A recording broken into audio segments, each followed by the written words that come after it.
அனைவருக்கும் வணக்கம். இன்னைக்கு பல்வேறு முக்கியமான நியூஸோட வந்திருக்கேன். ரொம்பவே முக்கியமான ஒரு விஷயம், ஜனநாயகன் படத்தை லீக் ஆனதை அந்த கண்டுபிடிச்சிட்டாங்கன்னு சொல்லிட்டு ஒரு நியூஸ் போயிட்டு இருக்கு. அது முற்றிலும் மக்களை குழப்பறதுக்காக வந்த நியூஸ். அதை பற்றின முழு டீட்டெயில் சொல்கிறேன். அதுக்கு முன்னாடி பார்த்தீங்கன்னா, இன்னைக்கு விஜய் அவர்களுடைய தேர்தல் அறிக்கை, இந்த 26 சட்டமன்ற தேர்தலுக்கான தமிழக வெற்றி கழகத்தின் தேர்தல் அறிக்கை ஒட்டுமொத்த தமிழகமும் எதிர்பார்த்தது. இப்போ பார்த்தீங்கன்னா, விஜய் அவர்கள் ஒரு 10 முக்கியமான விஷயத்தை சொல்லியிருக்காரு. இது ஏற்கனவே பல பரப்புரைகளில் இதை சொன்னது தான். இதுக்கப்புறம் பார்த்தீங்கன்னா, முழு புக் அப்படின்றது சீக்கிரமாக வெளியாயிரும். ஆன்லைன்லாம் கூட கிடைக்கும். அடுத்தடுத்து ஒவ்வொரு ஏரியாக்களிலும் வேட்பாளர்கள் கையில் பிரிண்ட் அடிச்சு கொடுக்கறதுக்கு அதிக வாய்ப்பு இருக்கு. மக்களிடையே இந்த வீடியோ பார்க்குறவங்க தயவுசெய்து தமிழக வெற்றி கழகத்தை சேர்ந்தவங்க மக்களிடையே சொல்லி இவ்வளோ நல்லது நம்மளுக்கு நடக்கணும் அப்படின்னா கண்டிப்பாக தமிழக வெற்றி கழக ஆட்சி வரணுன்றத மக்கள்கிட்ட வலியுறுத்துங்க. ரொம்பவே முக்கியமான விஷயமா இன்னைக்கு இந்த தீய சக்தி அப்படின்றது தமிழக மக்களை குழப்பிட்டு இருக்கு. உண்மையிலே ஒவ்வொரு ஆளும் இன்னைக்கு யோசிச்சு பாருங்க. இந்த தேர்தல் அறிக்கை அப்படின்றத இன்னைக்கு ஸ்டாலின் அவர்கள் பார்த்திருந்தாருன்னா கண்டிப்பாக விஜய் அவர்கள் இதை செஞ்சிருவாருன்றனால ஒட்டுமொத்த திமுக காரங்களும் சரி, அவங்களோட குடும்பம் உட்பட தயவு செஞ்சு விஜய்க்கு ஓட்டு போடுங்கன்னு சொல்ற அளவுக்காக இருக்கு இந்த தேர்தல் அறிக்கை. அவ்வளோ தூரம் மக்களுக்கு ஃபுல் அண்ட் ஃபுல் பெனிஃபிட்ஸ் மட்டும்தான். ஏன்னா இவ்வளோ நாள் ஒரு குடும்பத்துக்கு மட்டுமே தமிழகத்தோட பெனிஃபிட்ஸ் போயிட்டு இருக்கும்போது ஒட்டுமொத்த மக்களோட ஒத்த ரூபாய் கூட நான் தொடமாட்டேன்னு சொல்லிட்டு வந்திருக்கிற தலைவர் விஜயங்க, நீ என்னதான் ஜிஎஸ்டி கட்டு, வரிக்கு மேலே வரி கட்டு, இருந்தாலும் கூட எனக்கு லஞ்சம் கட்டுன்னு சொல்லிக்கிட்டு இருக்கிற நம்ம தீய சக்தி எங்கன்னு அப்படின்னு கேட்குற மாதிரி தான் தோணுச்சு. நான் ஃபர்ஸ்ட் ஜனநாயகன் படத்தை அந்த விவரத்தை நான் சொல்றதுக்கு முன்னாடி விஜய் அவர்கள் அறிவிச்ச அந்த 10 முக்கியமான கோரிக்கைகளை, அது அறிக்கைகளை நான் சொல்லிடுறேன். ஏன்னா மக்களுக்கு இன்னைக்கு அது ரொம்பவே முக்கியமான விஷயம். ஃபர்ஸ்ட் பார்த்தீங்கன்னா, வெற்றி மகள் திட்டம் மூலியமா 60 வயதுக்கு உட்பட்ட அனைத்து குடும்ப தலைவிகளுக்கும் மாதம் 2500 அதாவது வருஷத்துக்கு 6 சிலிண்டர். இது ரொம்பவே முக்கியமான விஷயம். இப்போ இருக்கிற சிலிண்டர் தட்டுப்பாட்டிலையும் சரி, ஒட்டுமொத்தமாக இருக்கிற மக்களோட அந்த கஷ்டத்தை குறைக்கிறதுக்கு, பாதியாக குறைக்கிறதுக்கு இது ரொம்பவே வழிவகை பண்ணும் அப்படின்றது. அண்ணன் சீர்திட்டம், இது முன்னாடி நான் ஏற்கனவே சொல்லியிருப்பேன். புரட்சி தலைவி அம்மா இருக்கும்போது ஒவ்வொரு ஏழை பெண்களுக்கும் தாலிக்கு தங்கம் அப்படின்னு ஒரு திட்டம் செயல்பட்டிருக்கும். எவ்வளவோ மக்கள் அதனால் பயனடைஞ்சிருக்காங்க. அதுக்கப்புறம் இவங்கெல்லாம் ஆட்சிக்கு மாறினதுக்கு அப்புறமா ஒட்டுமொத்தமாக அந்த திட்டத்தை இழுத்து மூடி இன்னைக்கு ரொம்பவே தமிழக மக்கள் ஒரு ஏமாற்றத்தில் இருந்துகிட்டு இருக்கிற ஒரு சூழ்நிலையில் அண்ணன் சீர்திட்டம் அப்படின்றது எவ்வளோ பெரிய விஷயம். 8 கிராம் நகையோட பார்த்தீங்கன்னா ஒரு பட்டுப்புடவை, தரமான பட்டுப்புடவைன்னு அண்ணே சொல்லியிருக்காரு. அதுக்கு தாங்க நம்ம அண்ணே வேணும்னு சொல்கிற மாதிரி. அடுத்து தாய்மாமன் தங்க மோதிரம், குழந்தைங்களுக்கான தங்க மோதிரம். இதுக்கப்புறம் பார்த்தீங்கன்னா, மகளிர் சுய உதவி குழுவுக்கு பார்த்தீங்கன்னா 5 லட்ச ரூபாய் வரைக்கும் வட்டி இல்லா கடன். இன்னைக்கு ஒட்டுமொத்த சுய உதவி குழுனால தான் பல குடும்பங்கள் வாழ்ந்துட்டு இருக்குன்னே சொல்லணும். அந்த மாதிரி இது மக்களுக்கான ஒரு திட்டம். அடுத்து பார்த்தீங்கன்னா, 100 காமராஜர் ஸ்கூல், அனைத்து நல்ல வசதிகளுடைய கூடிய உறைவிட பள்ளி. இப்போ பார்த்தீங்கன்னா 6ல இருந்து 12th வரைக்கும் இருக்கிற பிள்ளைங்களுக்கு நம்ம ஏதோ வெளியூரில் ஒரு ஹாஸ்டலில் மாதிரி சேர்த்து விட்டோம் அப்படின்னா எப்படி பயமாக இருக்கும், நமக்கு எப்படி பார்த்துக்குவாங்கன்னு தெரில. இப்போலாம் நியூஸ் எல்லாம் பார்க்கும்போது நம்ம பெண் பிள்ளைங்களுக்கு பாதுகாப்பு இருக்குமான்னு தெரில. முழுக்க சிசிடிவி பாதுகாப்புடைய கூடிய உண்டு உறைவிட பள்ளின்னு சொல்லிட்டு பயங்கரமான நிலையில் 100 பள்ளிகள் கொடுப்போம் அப்படின்னு சொல்லியிருக்காரு, நவீன உட்கட்டமைப்போட. அடுத்து பார்த்தீங்கன்னா, இளங்கலை மற்றும் முனைவர் பட்டம், அதாவது இளங்கலை அந்த கல்லூரி மாணவர்களுக்கான முதுகுநிலை பட்டம் பெறுற வரைக்கும் இருக்கிற மாணவர்களுக்கு 20 லட்சம் ரூபாய் வரைக்கும் பிணை இல்லா கடன். இப்போ நீங்கள் அந்த பேப்பர் கொடுங்க, உங்கள் வீட்டு பட்டாவை கொடுங்க, நீங்கள் எப்படி சம்பாதிக்க போறீங்க, இது எப்படி கட்ட போறீங்கன்னு 1008 பேப்பரில் 100 கையெழுத்தை போட்டு கொடுங்கன்னு சொல்லி கேட்காம பிணை இல்லா கடன் அப்படின்றது. ரெண்டாவது பார்த்தீங்கன்னா, ஏஐ மூலியமா அந்த போட்டித் தேர்வுகளுக்கான ஒரு பயிற்சி, அது ஏஐ தொழில்நுட்பம் மூலியமா எப்படிலாம் கேள்வி வரும், அதுக்கு மாணவ மாணவிகள் எப்படிலாம் தயாராகணும்னு சொல்லிட்டு முக்கியமான விஷயம். அதுக்கப்புறம் போதை இல்லா தமிழ்நாடு. இன்னைக்கு தமிழ்நாடு போதையில் அப்படியே தள்ளாடுதுன்னு சொல்லணும். அந்த தள்ளாட்டத்தை குறைக்கிறதுக்கு, முற்றிலும் ஒழிக்கிறதுக்கு போதை இல்லா தமிழ்நாடு அப்படின்ற ஒரு திட்டம் மூலியமா நிறைய கொடுத்துருக்காரு. இது போக ஆல்ரெடி நிறைய விஷயங்களால இன்னைக்கு மக்கள் பாதிக்கப்பட்டிருக்காங்க. அவங்களுக்கு யுனிவர்சல் ஹெல்த் இன்சூரன்ஸ் 75 லட்சம் ரூபாய் வரைக்கும். இந்த உலகத்தில் எந்த மூலையில் வேணாலும் இந்த ஒரு இன்சூரன்ஸை வச்சு நீங்கள் சிகிச்சை பண்ணிக்கலாம். அதில் என்னென்ன ரொம்ப சிறப்பம்சம் அப்படின்னா, புற்றுநோய், இதய நோய்கள் மற்றும் உறுப்பு மாற்று அறுவை சிகிச்சை, கிட்னி ஃபெயிலியர் ஆகி மாற்றுறது, கண் மாற்று அறுவை சிகிச்சை, இதய மாற்று அறுவை சிகிச்சைலாம் நிறையா வந்துருச்சு. இது எல்லாமே இந்த ஒரு இன்சூரன்ஸில் அடங்கும் அப்படின்றது ரொம்ப முக்கியமான விஷயம். அடுத்து பார்த்தீங்கன்னா, வருஷத்துக்கு இப்போ சுகாதார பரிசோதனை, ஒட்டுமொத்த உடம்புக்குமான வருஷம் பரிசோதனை அப்படின்றது ஃப்ரீ. மற்றும் மலிவு விலையில் நீங்கள் மருந்து, அதாவது கவர்மெண்ட் சார்பில் வரப்போகிற அந்த ஒரு நம்ம டிவிக்கு அரசில் அமைய போகிற அந்த ஒரு மெடிக்கல் ஷாப்பில் மலிவு விலையில் உங்களுக்கு மருந்து கிடைக்கும், அந்த விஷயம். அடுத்து ஒவ்வொரு பட்டதாரி இளைஞர்கள், இப்போ பார்த்தீங்கன்னா வேலைவாய்ப்பு திட்டம், அதாவது வேலைவாய்ப்புக்கு 15 வச்சிருப்பாங்க பார்த்தீங்களா இளைஞர்கள், அவங்களுக்கு 4000 ரூபாய், அதாவது 15 வச்சும் வேலை இல்லை அப்படின்ற இளைஞர்கள் 4000 ரூபாய். இது முதுகலை படித்து பட்டம் வாங்குற மாணவர்களுக்கு, நார்மலாக 12th டிப்ளமோ வரைக்கும் படிச்சிருக்கிற மாணவர்களுக்கு பார்த்தீங்கன்னா 2500 ரூபாய் தராரு. இதுதான் ரொம்ப முக்கியமான விஷயமா இன்னைக்கு பேசப்பட்ட ஒரு முக்கியமான விஷயம். அதுக்கப்புறம் பார்த்தீங்கன்னா, அவங்களுக்கான அந்த பயிற்சி, இப்போ வேலை அலுவலகத்துக்குலாம் போகிறாங்கன்னா அவங்களுக்குன்னு ஒரு பயிற்சி வழங்குற டைமில் அவங்களுக்கு சேலரி கொடுக்க மாட்டாங்க. அப்படி டைமில் பார்த்தீங்கன்னா அவங்களுக்கு மாதம் 10,000 ரூபாய், அதே 12th டிப்ளமா படித்தவங்களுக்கு 8000 ரூபாய். இதுக்கப்புறம் பார்த்தீங்கன்னா எம்எஸ்எம்இக்கள் மூலியமாக இன்றைக்கி தமிழ்நாடு வந்து ரொம்ப ஓரளவு முன்னேற்றம் அடைஞ்சு வந்த தமிழ்நாடை இந்த தீய சக்தி மறுபடியும் அதல பாதாளத்துக்குள்ளே தள்ளி விட்டுருச்சு. அப்படின்றனால மொத்தமாக இந்த மக்களுக்கான ஒரு நிலையான அமௌண்ட்டாக வைக்கிறதுக்காகவும் அவங்களுக்கான ஒரு இருப்பு தொகையாக வந்து பார்த்தீங்கன்னா 15,000 கோடி ரூபாய் வந்து டெபாசிட் பண்ணுறாங்க. இது வந்து டிவிகே அரசில். அடுத்து பார்த்தீங்கன்னா இது வந்து அடுத்து சொல்ல போகிறது முழுக்க விவசாய பெருமக்களுக்கானது.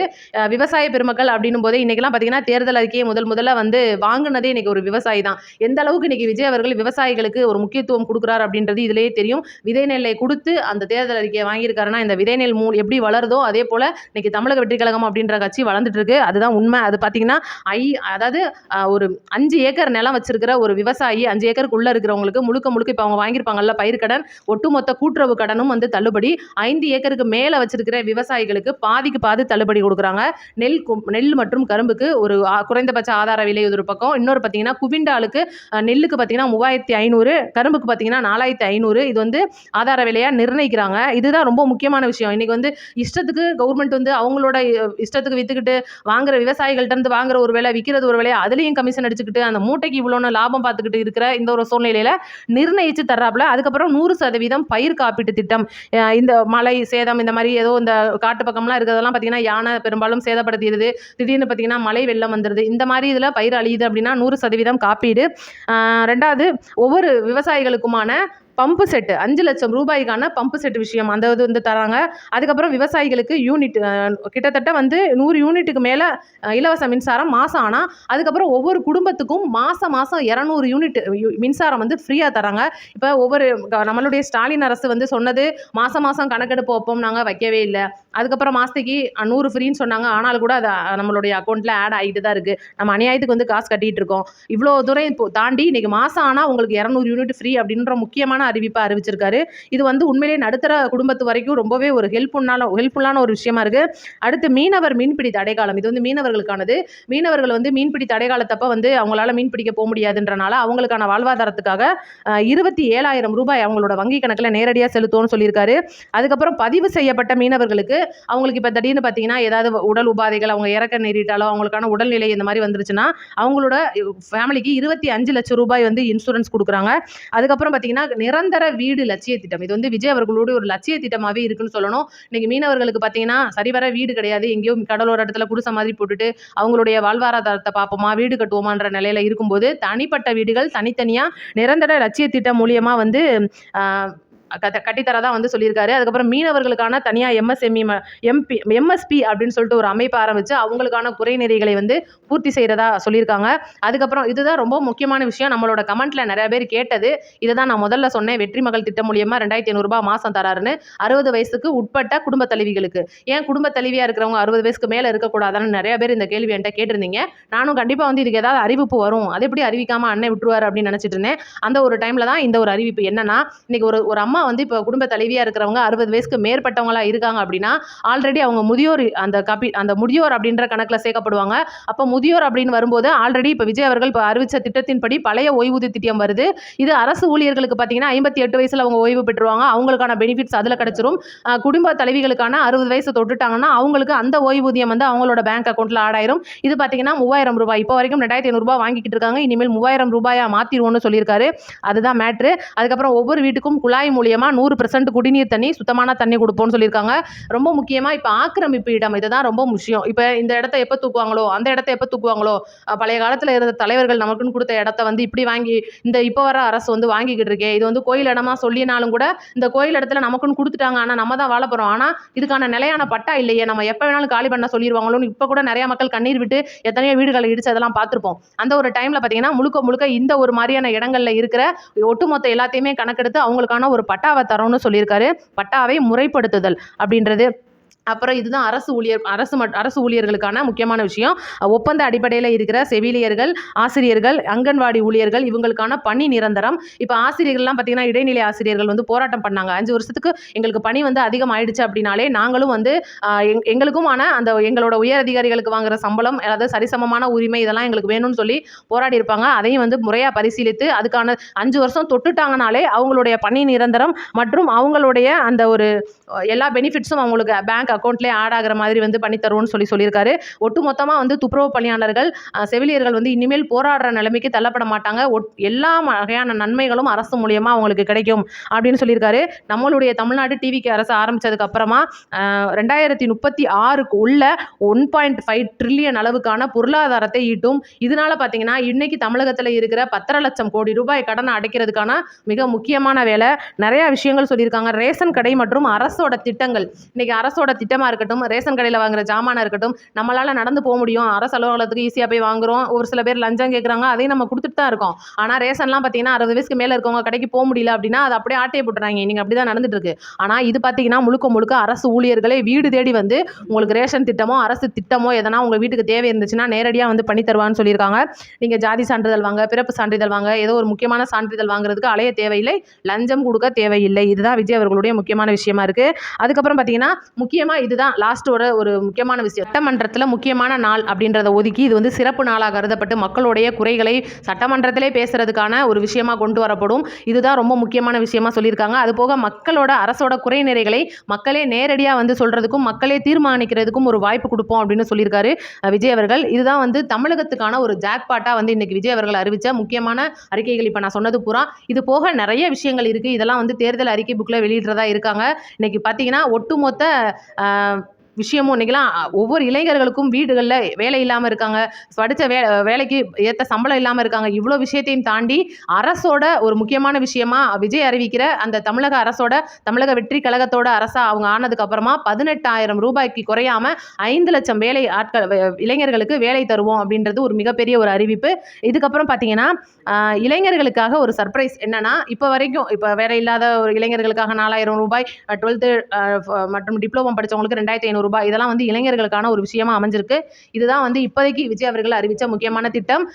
ரொம்ப முக்கியமான விஷயமா கரண்ட் பிரச்சனை, இதை நம்ம ஏற்கனவே பேசிட்டோம். நீங்கள் இப்போ நான் சொன்ன திட்டம் வந்து புரியலை, எதனா வேணும் அப்படின்னா மறக்காம கமெண்ட்ல கேளுங்க. மக்களிடையே இந்த திட்டத்தை சொல்லி மக்களுக்கு எடுத்து சொல்லுங்க. ரொம்ப முக்கியமான விஷயமா இப்போ நம்ம ஜனநாயகனுக்கு வருவோம். இந்த ஜனநாயகன் பட பிரச்சனை தான் பெரும் பஞ்சாயத்தா இருக்கு. இன்னைக்கு பார்த்தீங்கன்னா ஒருத்தரை கைது பண்ணியிருக்கோம், மேலும் 3 பேரை கைது பண்ணியிருக்கோம்னு சொல்லிட்டு இப்போ சாயந்தரத்துலேருந்து போயிட்டு இருக்கு. நீங்கள் இதை அப்படியே நீங்கள் நம்பிட்டீங்க அப்படின்னா நம்மளை மாதிரி முட்டாள் வேற யாருமே இல்லை அப்படின்னு தான் சொல்லணும். ஏன்னா இந்த படம் வந்து ஒரு எடிட்டர் ரூம்ல இருந்து தான் திருடப்பட்டது. ஏன்னா எடிட்டர் பாஸ் செய்கிற மாதிரியான காட்சி வந்ததுன்னு சொன்னதும் இந்த நியூஸ்காரன் தான். ஏன்னா நம்ம இன்னும் பார்க்கல, நமக்கு தெரியாது. உண்மையான டிவிக்கு தொண்டனா இருக்கிறவன், உண்மையான விஜய் ரசிகனா இருக்கிறவன் எவனுமே இந்த படத்தை பார்க்க மாட்டான்னு நம்ம தம்பிகள் ஏற்கனவே வந்து நம்மளோட கமெண்ட்லேயே சொல்லியிருக்காங்க, நானும் சொல்லியிருக்கேன். அப்படி இருக்கும்போது இந்த படத்தை நம்ம பார்க்க கிடையாது. இவங்களா பார்த்தவங்க என்ன சொன்னாங்கன்னா, எடிட்டர் வந்து பாஸ் பண்ணுற மாதிரியான ஒரு நிகழ்ச்சி வருது, ஒரு கண்ணாடியெல்லாம் காட்டுறாங்க, ஏதோ உள்ள இருந்து கையெல்லாம் நடமாடுதுன்ற மாதிரி சொல்லியிருக்காங்க. அப்போ இந்த படம் எடிட்டர் ரூம்ல இருந்து தான் வெளியாயிருக்குன்றது தெரிஞ்சு போச்சு. அந்த வேலையை செஞ்சதுக்கு உதவி எடிட்டர்னு ஆல்ரெடி சர்ச் பண்ணியிருந்தா கண்டுபிடிச்சிருக்கலாம். கிட்டத்தட்ட இந்த படம் கோயம்புத்தூர்ல லோக்கல் டிவிலாம் வந்துச்சுன்னு சொல்லி நம்மளோட தமிழக வெற்றி கழக உறவுகள் கம்ப்ளைண்ட் வரைக்கும் போய் ஆதாரத்தை வீடியோ எடுத்து கொண்டு போய் காமிச்சிட்டு வந்துட்டாங்க.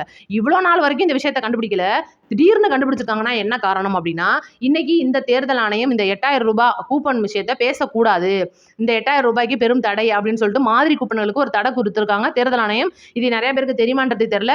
நேற்று திருச்சியில் அந்த பொண்ணு இறந்து போன விஷயத்தை இன்னைக்கு நோண்டி எடுத்து சிபிஐ வரைக்கும் போயிடுச்சு. ஏன்னா அந்த பசங்க அந்த ஒரு 6 பேர் போயிருக்காங்க. நான் காலையில் வீட்டில் சொன்னேன் பார்த்தீங்களா, பார்க்காதவங்க தயவு செஞ்சு பாருங்க. எல்லா விவரத்தையும் நான் சொல்லியிருக்கேன்.